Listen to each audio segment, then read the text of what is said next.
Once held at gunpoint while conducting research in Peru, Fred Bryant feared for his life. Find out how this award-winning wildlife conservationist left a legacy of research and development throughout the world. Also learn some very interesting facts about the famous King Ranch, which encompasses nearly 1 million acres in South Texas, on this fascinating and educating episode of A Tale to Tell. I'm your host, Don Roberts, and I'd like to welcome Dr. Fred Bryant to the podcast today. Hello, Fred. Good morning. How are you? I'm good. Thank you for being here. Good to be here. I'm honored that you take the time to come on and tell us your story. You are one of the greatest wildlife researchers and conservationists in the United States. And for those that maybe don't know, what does that mean? You know, for me, it's conservation is taking care of those species out there that mean so much to us. And it's conserving the habitats, conserving the animals, the species. And the interesting thing is I'm a hunter. And I've been a hunter all my life. And people ask me, well, how can you be a conservationist and be a hunter? And my answer is that through hunting, I learned to love all those species that we care about, and not just the ones I hunted. And if it wasn't for hunting, I'm not sure I'd ever made a career in this field. So it's interesting you brought that up. Down the road, I want to talk about harvesting animals and how important that is for the animals, for ourselves. And sure. So before we get into your storied career, you have numerous accolades, and I'd like to just go over some of those for our listeners. 20 years you were Texas A&M Director of Wildlife Research Institute, 20 years Professor of Range Management at Texas Tech University. Research was conducted in Bolivia, Morocco, Peru, Mexico. You've co-authored 5 books, written numerous journals and articles, bulletins and reports. 1995, you're president of the International Society for Range Management. 2005, Sam Beeson Conservation Leadership Award for Texas Wildlife Association. 2011, one of 4 finalists, Budweiser Conservationist of the Year. 2016, Texas Outdoorsman of the Year. 2017, South Texan of the Year. And in 2017, you were inducted into the Texas Conservation Hall of Fame. Right. Wow. That's quite a resume there, Like Fred. about somebody else. Well, you're a humble man. That's just really outstanding. I hope and pray that you're proud of yourself. I know your family is, and I'm sure there's a ton of people in Texas and all over the world that are. Before we get into some of your interesting adventures, if you will, let's go back in time. I'd like to know a little bit about your childhood and whatnot. Sure. I understand are you a 7th generation Texan? Yeah. Okay, generation. so let's hear about your childhood a little bit. So, well, my ancestor came to Texas in 1822, settled in East Texas, and so I'm officially a member of the Sons of the Republic of Texas. Okay. Because of that, and you have to have an ancestor in Texas before 1845 when Texas became a republic in order to qualify. So I just got in a year ago, so I'm pretty proud of that. That's neat. I grew up on the outskirts of San Antonio, Texas, a little town called Helotes, and it was about 20 miles out of town. We had some land out there, not much, but boarded horses growing up. My grandfather, who got me into all this career that I'm in today, his influence was, number one, he was a hunter, and number 2, he was a horseman and a rancher. So growing up, my dad was a chemist by trade.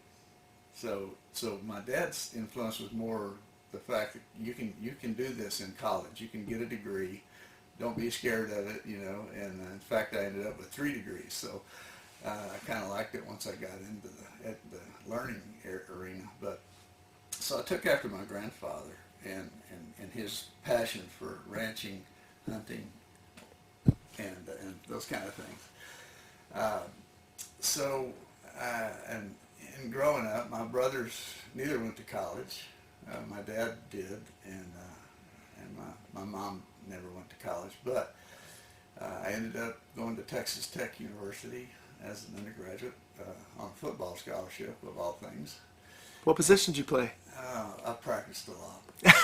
Oh, come on now. I was recruited as a quarterback and a defensive back. And The Red Raiders, right? yeah, the Red Raiders. So we have a whole family now of Raiders. And the interesting thing is, after I got my master's at Utah State over in Logan, Utah, and my doctorate at A&M, and I ended up at Texas Tech teaching with the same faculty that were teaching me 7 years earlier, which was an interesting dynamic. No kidding, that is. So I ended up at Texas Tech teaching there in 1977 after I finished my doctorate at A&M. But I had a great childhood. You know, I had a BB gun in my hand from the time they let me have one. Ended up shooting a lot of birds that I probably shouldn't have shot, like the state bird of Texas. Which is? The mockingbird. Okay. That was before they declared it as the state bird. But anyway, so I grew up as a passionate hunter and have no qualms about it, no regrets, and it led me into a career in conservation. So, and I'm proud of that. So. Absolutely. So once you got out of school, what was your first, what direction did you go, and what was maybe? You mean as my doctorate, or Well, once you got done with all of your schooling, where did you head? Did you stay in Texas? Did you start? Okay. Yeah, so there were basically 3 jobs for my expertise, which was range animal nutrition. And when I got out of Texas A&M for my doctorate, and one was in Berkeley, California, which I wear a cowboy hat. I was gonna say you would look a little out of place to me in the Bay Area. Berkeley wasn't. I was offered a position in Berkeley, and that didn't line up with me. And there was one more, but so my wife was a great supporter of mine. She said, because I had another job that was interesting to take, but she said, you said when you first started in your education that you wanted to do teaching and research at a university. And the other job was not at a university, it was an extension specialist. But so she said, we're going to love it. So Yes, ma'am. So I said, thank you, let's forward ahead. So we started at Texas Tech in 1977, raised our 3 kids in Lubbock, and they all graduated from Texas Tech. And 2 of their spouses are Tech grads, so we're a big Texas Tech family. Boy, okay. So I wish they'd played football a little better. I think I could play for them now. Oh. So that's kind of my childhood. A little town, Helotes, was an interesting place to grow up. Back in those days, there were a lot of dairies out there, a lot of ranching and dairies, and there were 26 dairies in that western San Antonio area outside of town. Now there's not one. So it's a whole different community. There's houses now where I used to shoot my BB gun. Boy, thank goodness for the memories, because the landscape certainly changes, doesn't it? I hate to go back to see all the development. So, especially being a conservationist, you hate to see the habitat turned into houses and strip malls. So, Fred, did your job ever take you to other places beyond Texas? Yeah. So early on, when I first got to Texas Tech, I wrote a grant proposal that was submitted to the United States Agency for International Development. And it was a project to help people in developing countries basically do a better job raising their livestock, right? So this team of scientists from all over the United States, there were 16 universities involved, and my project ended up in Peru.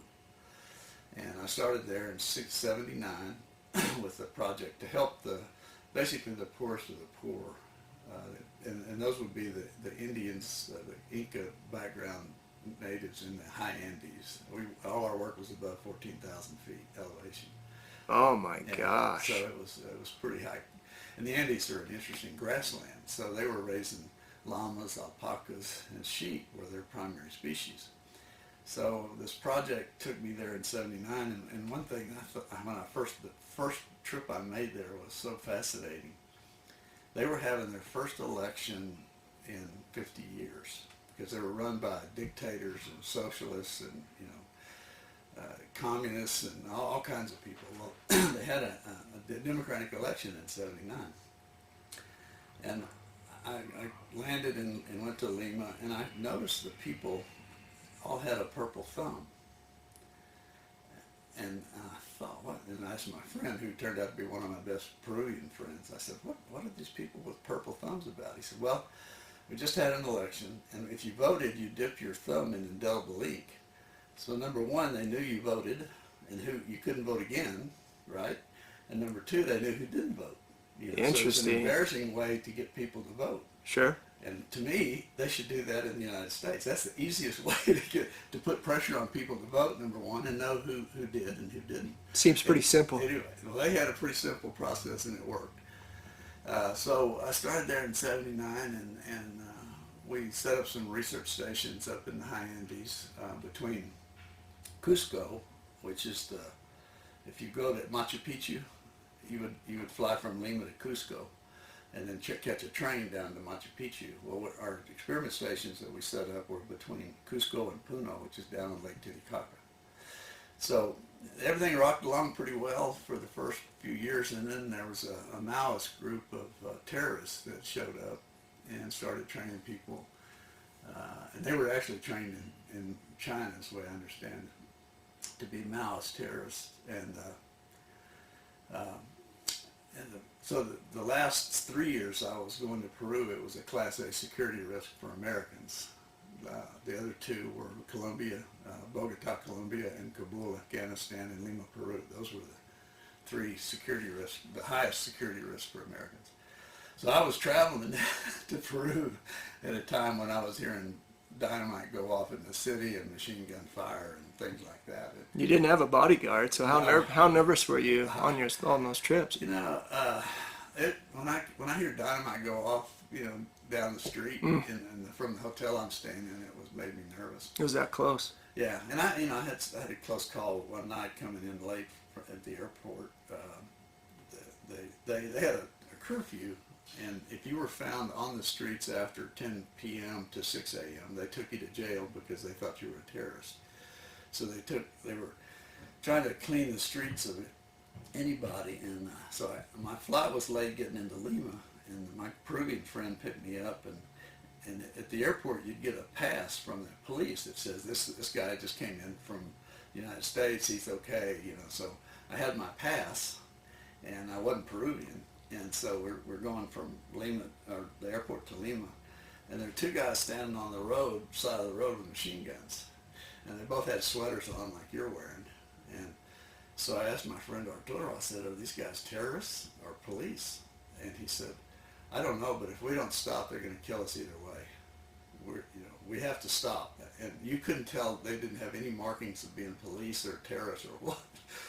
So we pull up, and then we roll our windows down, and they stick the machine guns, one in my ribs and one in his ribs. Holy mackerel. And they asked me for the pass, and because they were actually police controlling the curfew. And so I had my pass, otherwise I don't know what they'd have done. But then they looked at the pass, they let us go through. They probably would have shot you. Yeah, if we would have driven through, it was a blockade, essentially, but... and if you hadn't had the pass on you, they probably would have killed you as well. Maybe. They could have hauled me off to jail or something. But my goodness. So so the first 7 years were peaceful, and I would basically fly to Lima and fly to Cusco, and I'd spend 2 or 3 weeks down there with my people that I'd hired to be there. We had graduate students, and one night they came I built a research station halfway between Cusco and Puno, and they came in one night, and terrorists, and I had 2 graduate students living there, one with his wife and one single, and they held everybody at machine gun point, threatened to kill everybody, and took and my 2 graduate students. They said, go get your passports, and so they went back to their hostel they were living in, and they said, that's all you're leaving here with, basically. And they blew up our labs with dynamite, set his house on fire and everything he owned, and the 2 graduate students, and they hightailed it back to Cusco. And I get a call that night. Anyway, so 2 years later, we pulled out of Peru because they murdered a couple of our people on our project. Oh my American goodness. and a Peruvian.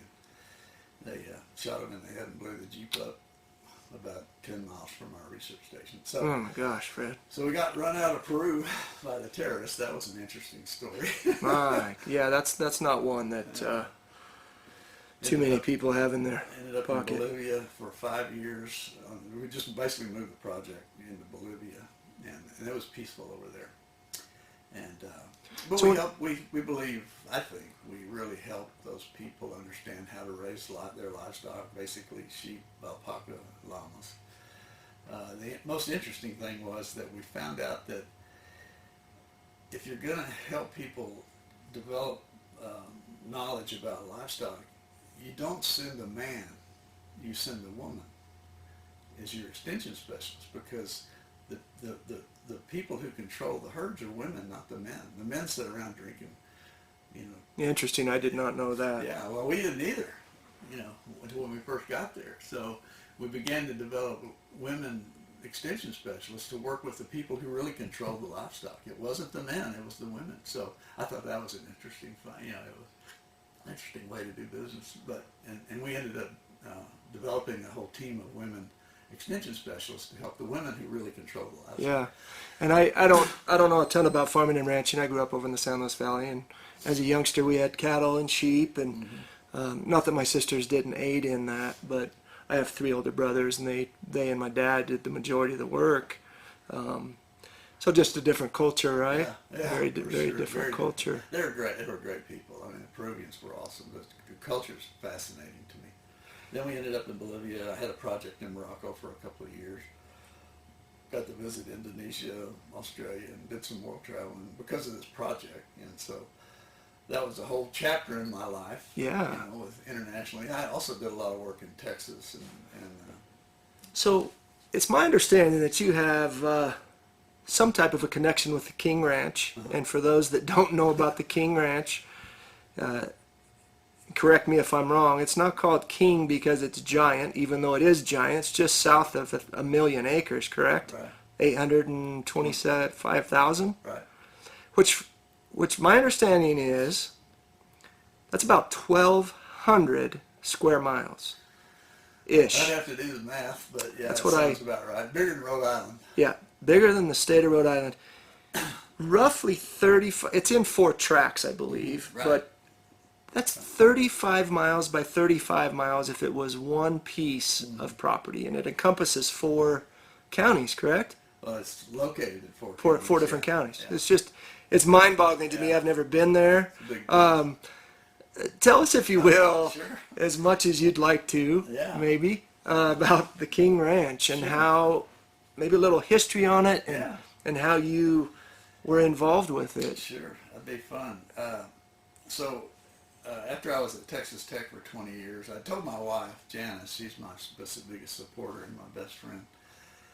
She said, I told her, the only job I would leave Texas Tech for is to go down to Kingsville, Texas, and run what's called the Caesar Clayburgh Wildlife Research Institute.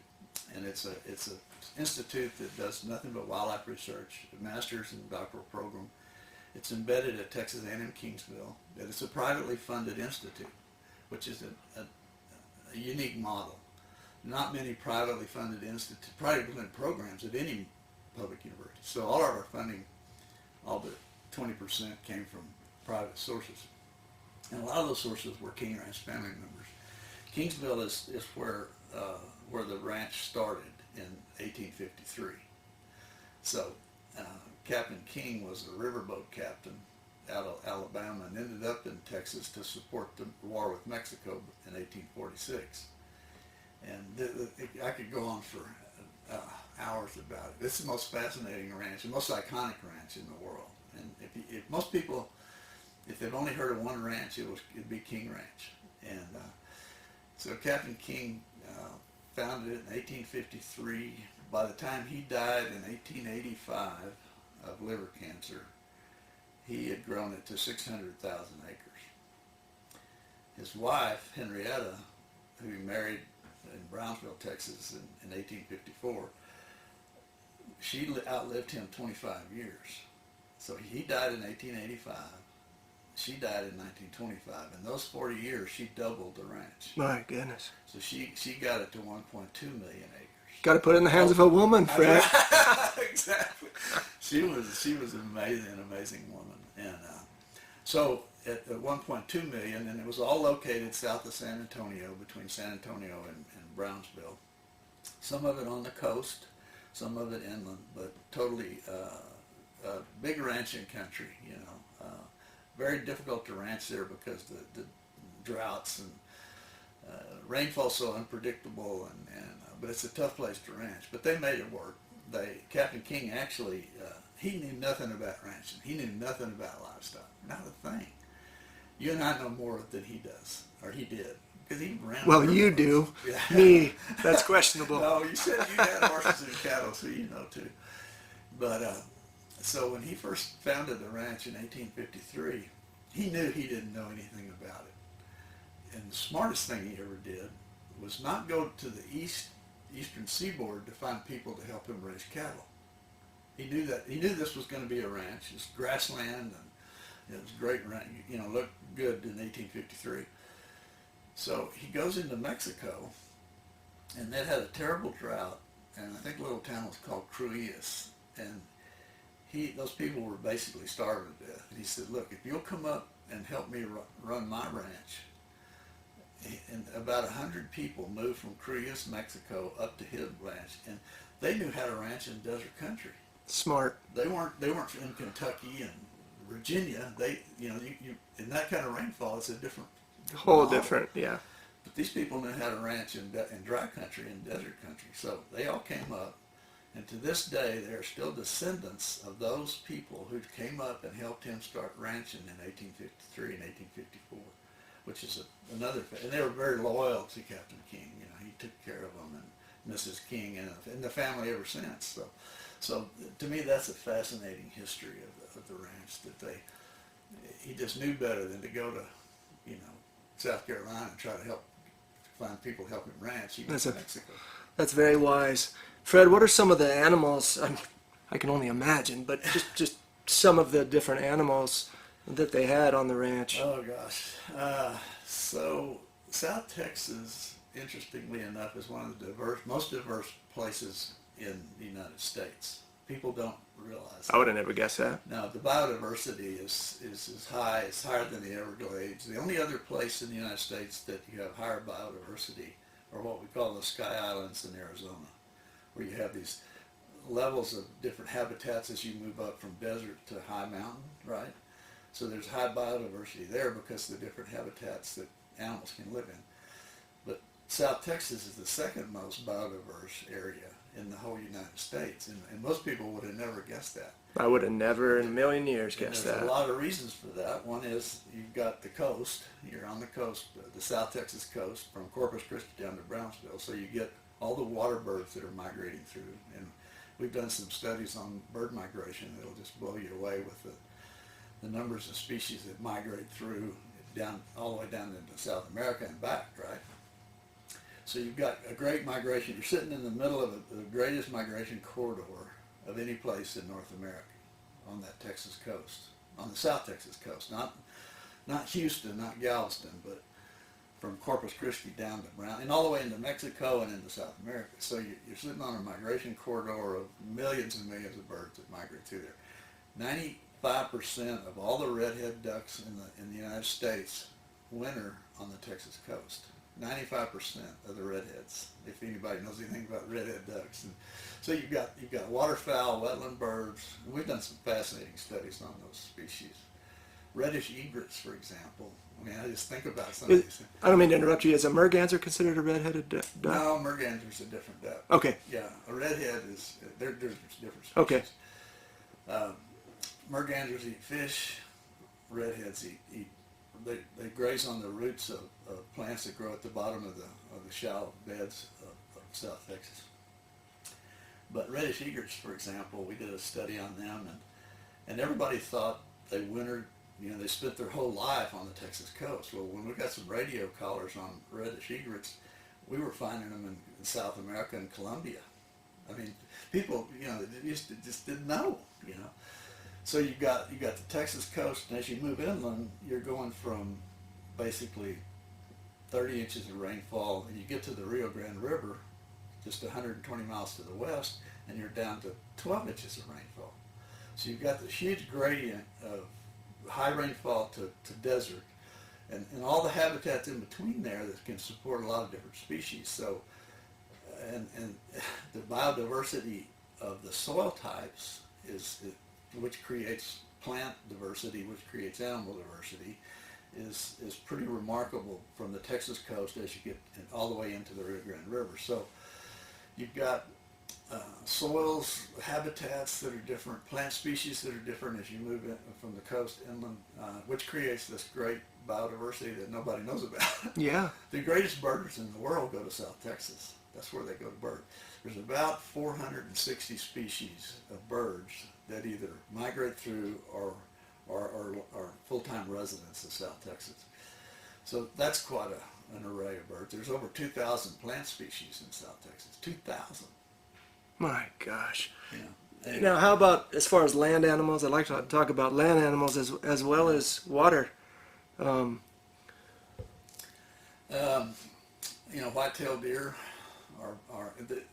so South Texas has become a haven for hunting, and because of the rich diversity and the high productivity of species like quail, white-tailed deer, these ranchers, and King Ranch does this too, so they started leasing out land for hunting back in 1984, I think was the first year they leased. So they'll lease these big pastures of 20,000 acres to hunting groups that'll come in and hunt. Only 20,000. Only 20,000 acres. Yeah. 25,000. Just a small little tract of ground. Right. No, and they have they deal with basically a structure with a corporate structure, in that they only want to deal with one person. They don't want to deal with 10 guys who want to hunt together. So there are a lot of corporations like U.S. Sugar that lease, there. So they lease about 400,000 acres, and that leasing and hunting program generates a third of the income for the ranch. They're a huge agricultural company. King Ranch. They're almost like a little country. Well, yeah, and they own the highest. They're the highest owner of citrus in Florida. They have sugar cane in Florida. So their income for the family is not. Oil and gas plays a role. Oil and gas got them. You bet. Well, Mrs. King died in 1925, and they were dealing with huge estate taxes. Huge, with 1.2 million acres when she died. Can't fathom that. Yeah, I can't either. And so there was a 10-year moratorium after she died to sort out the estate and figure out heirs and who's going to get what, all that kind of stuff. Well, in the meantime, Humble Oil and Gas came in 1932 and decided to lease some of the King Ranch for drilling for oil, and back then they didn't drill for natural gas, just oil. That basically covered the estate tax. Saved them, the ranch. Right? I mean, the ranch would have been split up. I don't know how many. They had to sell half of it to pay the estate taxes. Yeah. So it was a blessing for Humble Oil to come in and say, we want to lease. Well, it paid off for Humble Oil, which is now Exxon Mobil. Right? Okay, I did not know that. So it paid off big time for the oil and gas company. It wasn't like they were, the ranch was a beneficiary of some charity, anyway. So anyway, so they lease, their current income for the ranch is sod. They raise sod for housing developments in Houston and San Antonio. That's big. Sugar cane and citrus. They're the largest citrus grower in the United States. Hunting and wildlife, basically. Cattle, they run about 25,000 mother cows, which is quite a number to keep up with. I can't imagine. No. And I've been all over that ranch, all 825,000 acres. They've got about 500 windmills, and I can't tell you how many miles of fence, but I think about my career and my management, abilities, and I could probably manage 100,000 acres, but I don't think I have the capacity to think about 825,000 acres, 25,000 mother cows. It's an amazing. It's mind-boggling, really. Yeah. And, I'd love to see it someday. well, you should. And they do tours. Mm-hmm. You know, they do tours. It's a limited tour. And if you go with me, I'll take you. We'll get outside the fences and get or inside the ranch. But Fred, I want to talk to you. So, what about fishing? Is that I'm assuming there's a fair amount, or not? Maybe well, not that all much, but redfish and okay. speckled trout. So inland lakes or rivers, that's pretty nothing. minuscule, if nothing. Okay. In fact, going back to the reason Captain King picked that location when he bought the first Mexican land grant in 1853, he bought it on a creek called Santa Gertrudis Creek. And the ranch is the Santa Gertrudis Ranch. It had been called the Santa Gertrudis Ranch until Mrs. King died. Now it's King Ranch.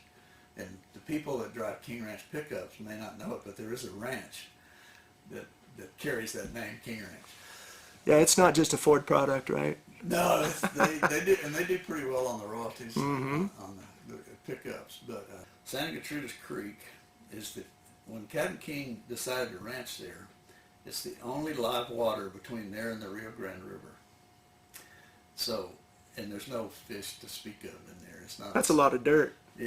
Yeah, and he knew after traveling up from Brownsville by horse, he knew that when he hit that water that was a permanent water source, and that was if you could control that water source and buy up around it, then you control a lot. So it was from the Santa Gertrudis Creek to the Rio Grande River was called the Desierto de los Muertos, the desert of the dead, because there was no water. And people that traveled across there would die of thirst, and back in the day. You bet, yeah. So, and it's also called the Wild Horse Desert, and so it's a tough place to ranch, but it's great biodiversity. Well, thank you for that. I mean, I'm getting so educated here. And speaking of water, my wife's from back east, in the Michigan area, and when she moved out here 25 years ago, I said, whiskey's for drinking and water's for fighting. Right. I said, water is so valuable. Yeah. And she didn't know what I meant by that, and she does now. So, Fred, without King Ranch being worth probably unbelievable millions and millions of dollars, why didn't they sell it off? That's a great question. If you look at most big ranches in this country, by the third generation or fourth generation, they split it and sell it because they fight over the land and who gets what piece of land. And instead of splitting the ranch, they split the money.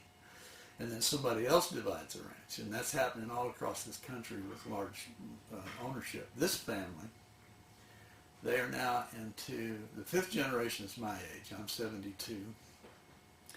So the kids, my kids' age kids are sixth generation. The kids that are being born today are 8, 9 generations. But that family has kept that ranch together since 1853, and most of it is the conservation ethic that they all are passionate about. It's not about the cattle. The iconic name and the iconic ranch is sure one thing, but they're all conservation minded. They contribute to conservation organizations all over the country, but they kept their ranch together in the heart of the greatest biodiversity in the United States because they want to conserve it for future generations. Not because they could easily split that ranch up and each of them could walk away with who knows how many millions of dollars. It's worth billions. Sure. And so, but they haven't. They kept it together. They're committed. They have arguments about how the ranch should be run. How many kids are there?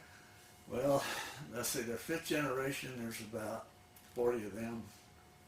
The next generation, there's probably 80 of them.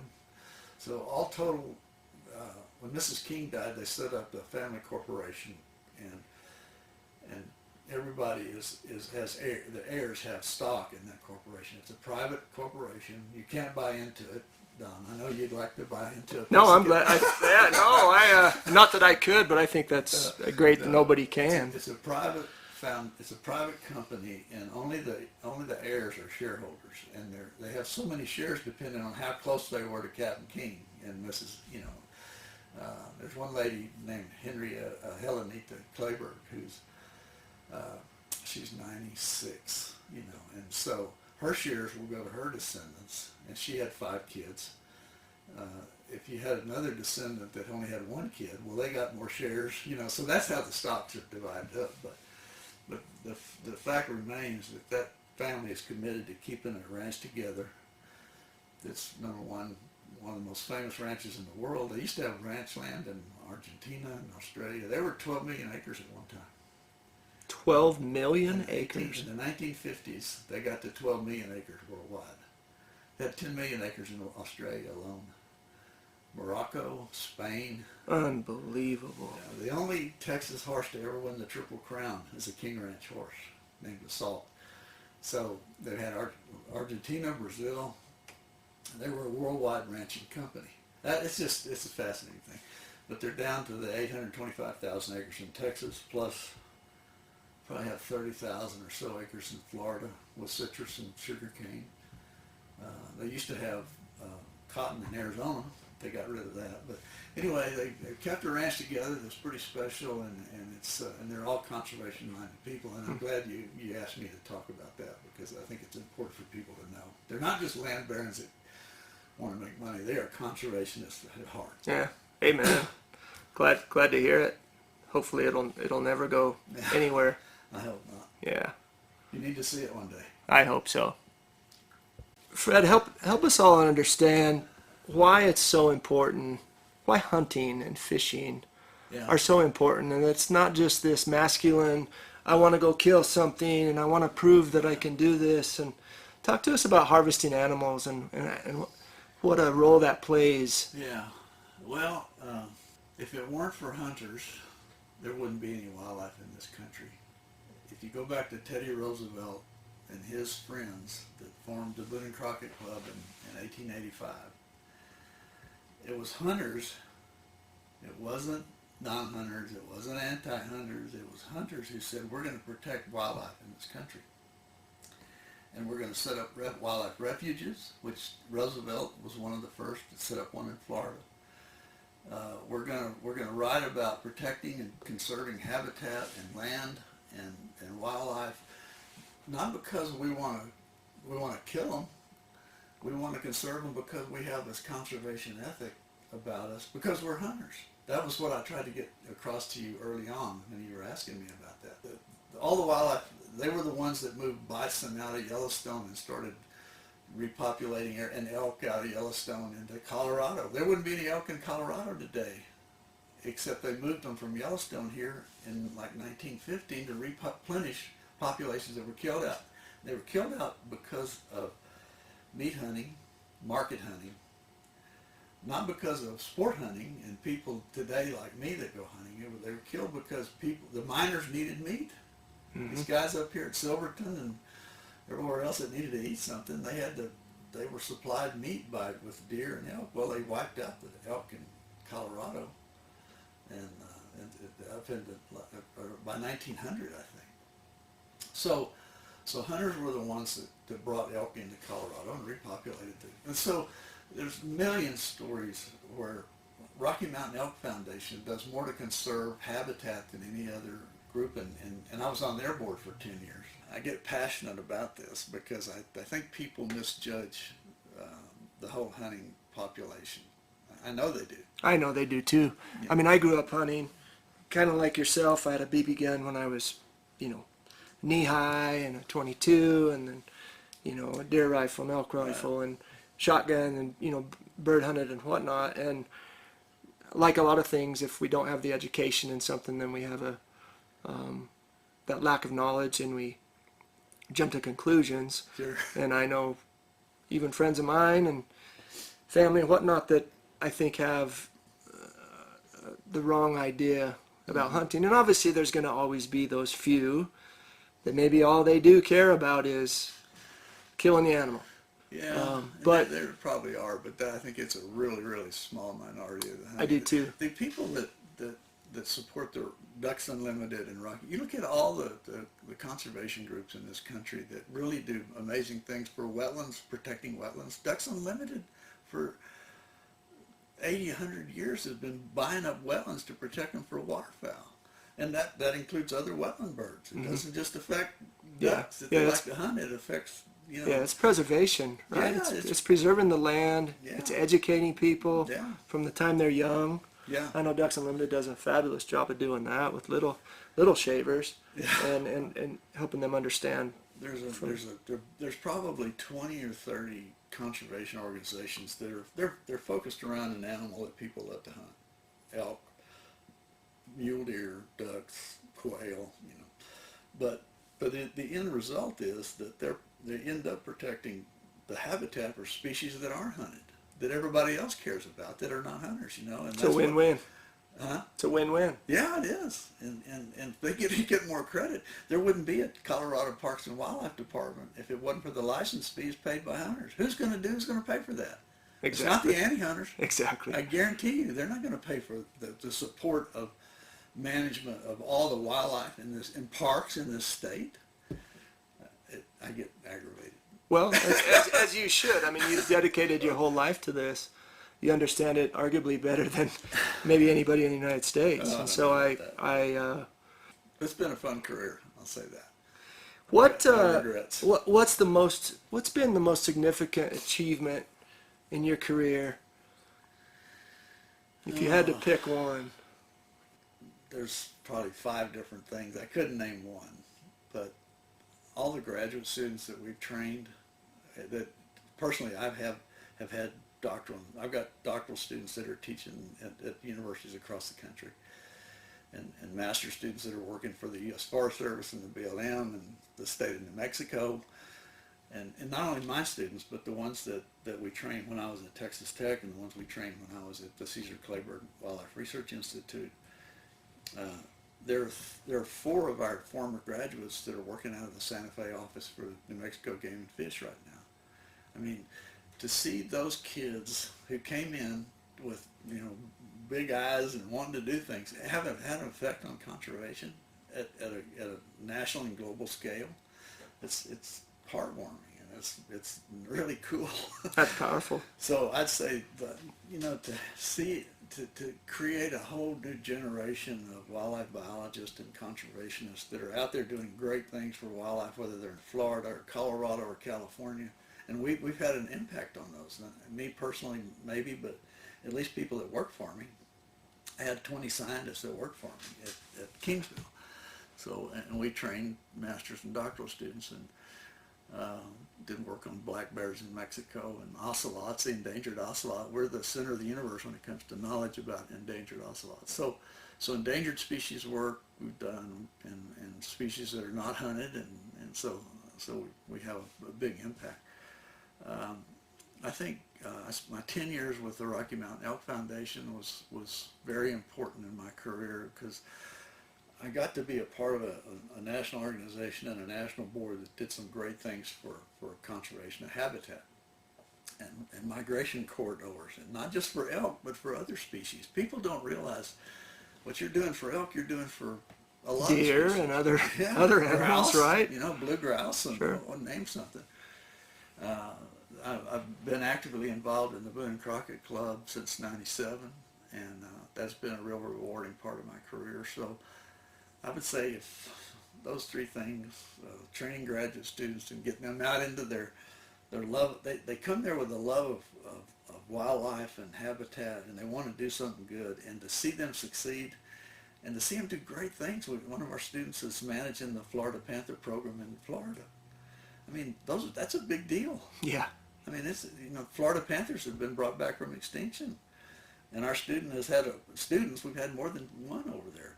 So you see those big success stories popping out from our kids that came in as,